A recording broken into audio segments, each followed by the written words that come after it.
They treated badly even their own Burman population. That's why the Burman population themselves welcomed the British in the 19th century, in late 19th century. In today's modern world, do you think a feudal system can find any place?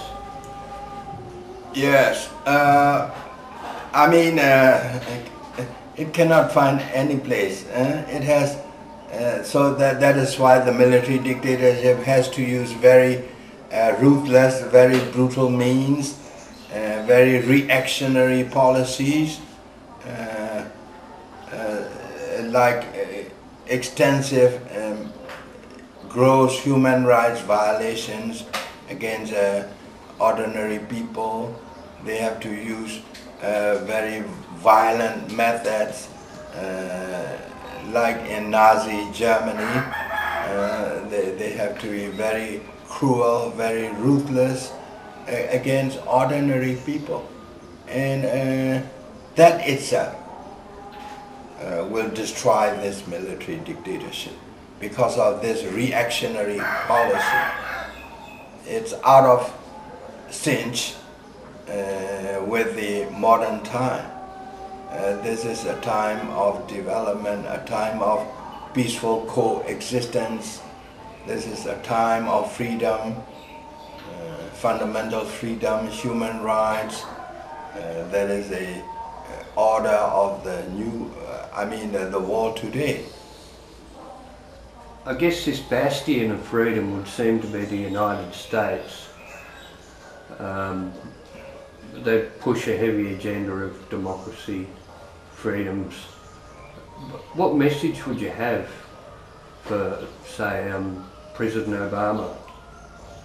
Well, President Obama, yes,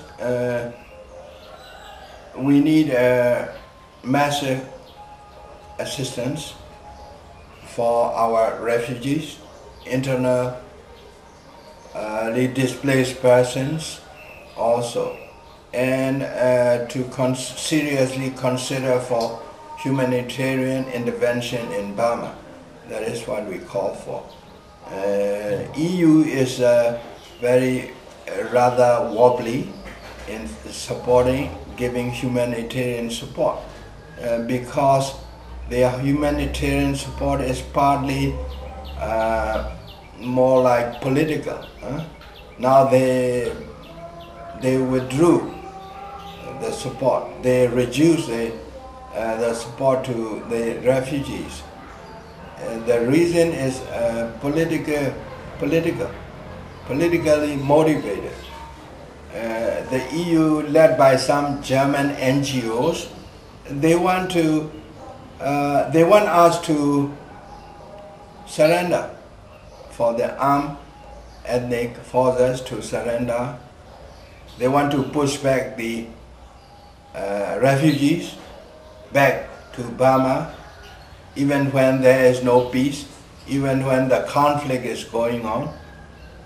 They want the ethnics to cooperate with the military dictatorship, which would mean if the ethnics cooperated, they would be enslaved, and their lands would be plundered of all valuable natural resources. Not only that, they're going to build dams,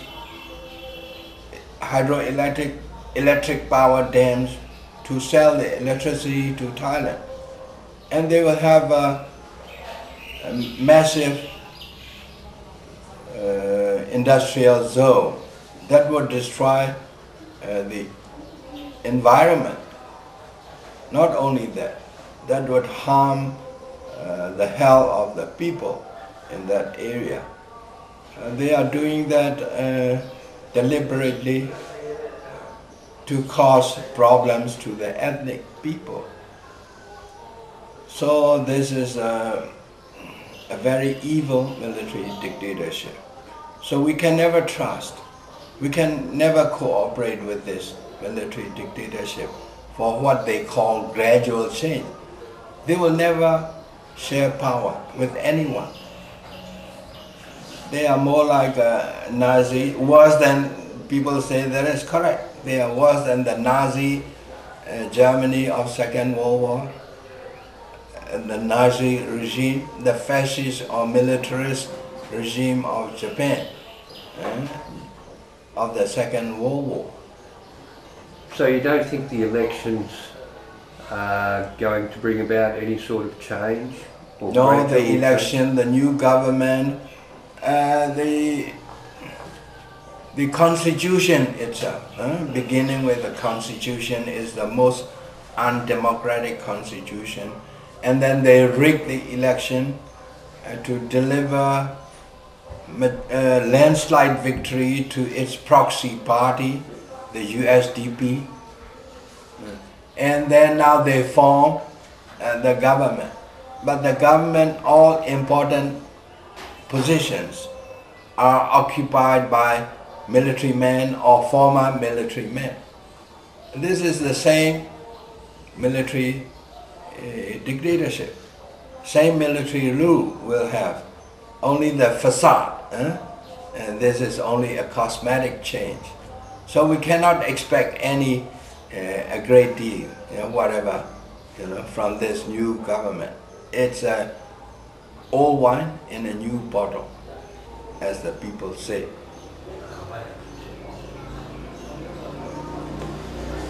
So, are the ethnic military forces capable of defeating the SPDC? Yes, in a way. They can carry on the military resistance. This is basically self-defense. Some people think that the ethnic people are militant. They started this war. Actually, it was started by the extremist Burman elements in the Burma army, like General Ne Win. He is an extremist, racist, or we normally call it a chauvinist. He started the war against the Karen.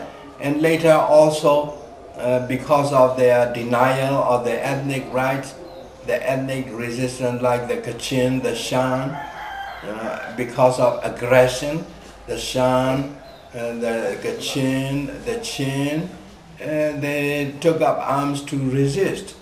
This is basically, in essence, a self-defense action. And we can carry on this war. The military can never defeat the ethnic armies. And what will cause is a dissension within the military establishment itself. Because now, over the long years, some thinking personnel in the military, look at the situation, and there will be a mutiny, or there will be massive, a larger part of the military establishment siding with the people inside. And they will revolt against the dictatorship, the military clique, who are imposing a top-down control over the military, over the civilian population. Very ruthless, very evil regime. There will be a revolt against that. So the start will be from the ethnic resistance, and then there will be, I foresee, the Burma armed forces splitting into two, one siding with the people. And there will be the people resistance, uprising in large towns and cities. And that will be the end of the evil military dictatorship. So you think there's cause for optimism? Yeah, this is, we are always optimistic, because the germ of destruction is already in the military establishment or the military dictatorship. we can sit and wait, you know, and just carry on resistance for the fall of the dictatorship. But to quicken, you know, to quicken it, we have to be more vigorous.